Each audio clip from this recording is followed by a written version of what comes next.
Death in a Half Foreign Country is the 13th instalment in a limited series of espionage thrillers called Tales of MI7, written by me, James Ward. It appeared in 2018. Of all the novels in the collection, it's probably the most conventional. It features a hitman, and much of the story is a cat and mouse between him and his intended victim, the novel's protagonist, John Mordred. The half-foreign country of the title is Malta because the novel itself was partly inspired by the murder of the prominent Maltese blogger Daphne Caruana Galizia.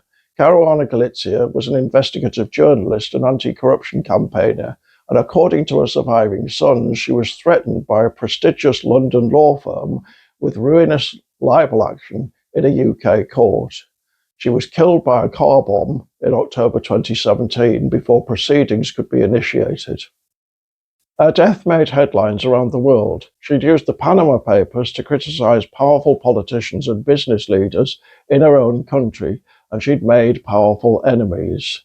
The use of a British legal firm to help silence her should have been a source of national shame, but in fact there are many such firms.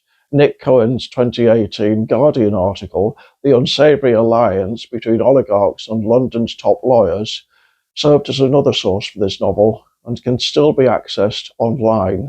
I discuss all the novel sources in a long afterword.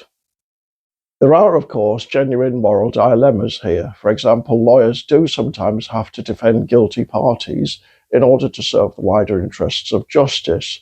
The question is whether UK courts should be used to support establishment intimidation abroad, as they sometimes have been, and what that might say about certain sectors of the British legal system more generally. The fictional blue-chip law firm in Death in a Half Foreign Country, Carnagan Strake, is based in London's Square Mile.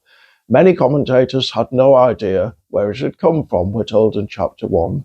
Some claimed it was so big and built on such fragile foundations that when it came toppling down, which it could at any moment, the reverberations would be global.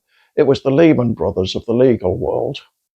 Death in a Half Foreign Country is also the novel in which John Mordred realises he's effectively trapped by what he does for a living. He's a spy, and at such a high level that should he try to resign, as he does here, hostile powers will come after him, if only to prevent him making a comeback. At the beginning of the novel, he's suffering the effects of a prolonged mental illness. As part of his recovery, he takes a holiday in Malta, but a highly regarded young woman of his acquaintance is murdered just a few miles away. It turns out she'd been looking into Carnagan Strake, and Carnagan Strake has a lot to hide. Mordred decides he has no choice but to investigate. The murderer, a professional hitman, is then contracted to stop him.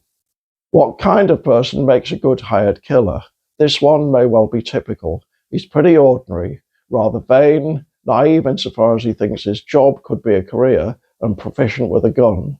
Despite his delusions of grandeur, ultimately he's a servant, one whose masters could unexpectedly turn on him, and he's blissfully unaware of his own place in the scheme of things.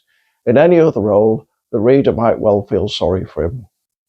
Death in a Half Foreign Country resembles the first book in the series, The Kramsky Case, in being chiefly a straightforward thriller. Insofar as it attempts to address the role of London's libel firms in propping up captured states, it's not as successful as I would have liked. Everyone knows or thinks they know that some lawyers are entirely self-serving and routinely use their expertise to circumvent the law. This novel doesn't take the reader much beyond that. On the other hand, it's not a complete failure. I do think it works well as a thriller come detective story. And of course, there is that afterword.